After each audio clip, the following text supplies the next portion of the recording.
BTCनि सिब हाग्रामा महिलारिनि गेदेर मावबिथांखि क'क्राझाराव मख'जाथाव मावबिथांखिनि थाखाय दाब जायगायाव अन्थाइ खाम्फा गायसंदों। गोबाव समनिफ्रायनो नाजाबोबाय थानाय एजुकेशन बिलआ जाफुंनायनि लामायाव।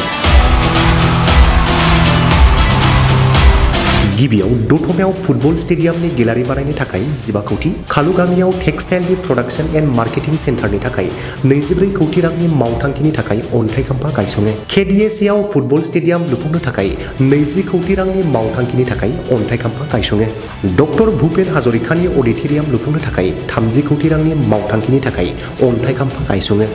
लोगोसे BTCनि सिब हाग्रामा महिलारिया बुङो दि 30 कौटि रांनिनो गुरुदेव कालीचरण ब्रह्मनि मुङाव आरो 30 कौटि रांनिनो काजलगावआव जोहोलाव प्रेमसिंह ब्रह्मनि मुङै आरोबाव 30 कौटि रांनिनो उदालगुरियाव जोहोलाव नीलेश्वर ब्रह्मनि मुङाव अडिटोरियाम लुफुंनो थाखाय फैबाय थानाय समाव मावथांखिखौ जागायगोन होनना बुंथियो।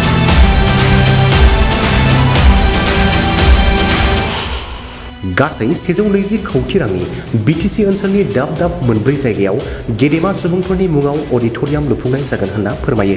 दिनै फुङाव जालांनाय BTC एसेम्ब्लियाव गोबाव समनिफ्रायनो नाजाबोबाय थानाय एजुकेशन बिलनि सायाव सावरायलायो होननानै बुंथियो। लोगोसे गाहाय मन्त्रि डक्टर हिमन्त बिश्व शर्माया एजुकेशन बिलनि सायाव BTC सोरखारानो गावनि सुबिदा बादि आरो गोनांथि बादि आयेन दानानै बे एजुकेशन बिलखौ मावफुंनायनि बिथोन होदों होननानै डक्टर हिमन्त बिश्व शर्मानिसिम साबायखर बावो आरो गोजोननाय फोरमायो BTCनि गाहाय हाग्रामा महिलारिया। लोगोसे गिबि मन्त्रि डक्टर हिमन्त बिश्व शर्माया गुबुन जेंनाफोरखौबो सुस्रांनायाव हेफाजाब होगोन होननानै आसा खालामो BTCनि गाहाय हाग्रामा महिलारिया। दिनै फुंनि 10टायाव जोंना बड'लेण्ड टेरिटरियेल काउन्सिलनि BTCनि एसेम्ब्लि सानसेनि हाबाफारि लानानै जादोंमोन। बे एसेम्ब्लियाव जोङो सिरियास जोंनि स्पेशल सेसन जितु जादों बेनि सिरियास माबाया जाहैबाय जोंना एडुकेशन बिल लाबोनाय। बे एडुकेशन बिलखौ जोङो बहुद बोसोरनिफ्रायनो सेस्था खालामबोदोंमोन, जों हायाखै। थांनाय BPF सरकारनि दिनावबो जोङो 15 बोसोराव जोङो सेस्था खालामदोंमोन, हायाखै, जाफुंसाराखैमोन। खिन्थु थांनाय 5 बोसोरावबो प्रमद बर'आ जेबो मावहाखायाखै, बेहाथ' जिर'खा, जेबो गैखाया। एबार जोङो BPF हान्जाया गोदान सरकार दानाय लोगो आसाम सरकारजों जों खोब सिरियास बे इस्युखौ लानानै रायज्लायदों।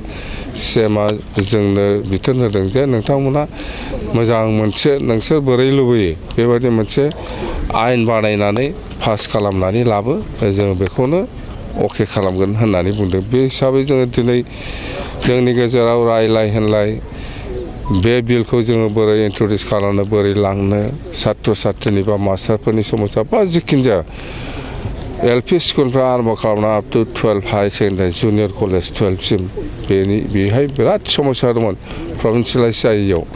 दा बियो दिनै जोङो खालामनो हाबाय, जोबोद गोजोननाय मोन्दों आरो जोङो बेखायनो BTC सरकारनि जानानै बा BTCनि रायजो जानानै CM बिथांखौ जोङो कंग्रेचुलेसन हरदों, धन्यबाद हरदों आरो भबिष्यताव जोंनि गोबां माखासे समस्या दंबावो बेफोराव जाहाथे हेल्प खालामो CMआ।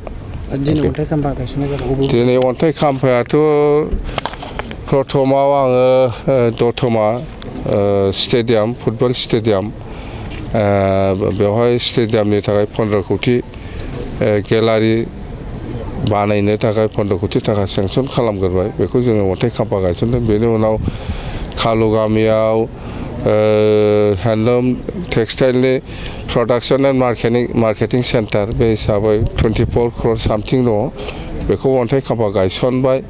बेनि उनाव KDSAआव 20 कौटि थाखानि फुटबल स्टेडियाम जोङो जेसेबां हायो एसेबां बेजों मावग्रोगोन। उनाव जुदि प्रयजन जायोबा जोङो दतमानियावबो हरदेरगोन, क'क्राझारनियावबो हरदेरगोन।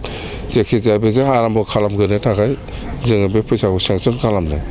बेनि उनाव लास्टआव डक्टर भुपेन हाजरिकानि अडिटोरियाम हल, बेखौ जोङो दिनै लास्ट 30 कौटि थाखानि जिथु प्रजेक्ट बियो डक्टर भुपेन हाजरिका बिथांनि नामाव जोङो अडिटोरियाम हल बानायगोन। एखे थाखाजोंनो जोङो बै पर्बत जरायाव गुरुदेव कालीचरण ब्रह्मनि नामाव बानायगोन।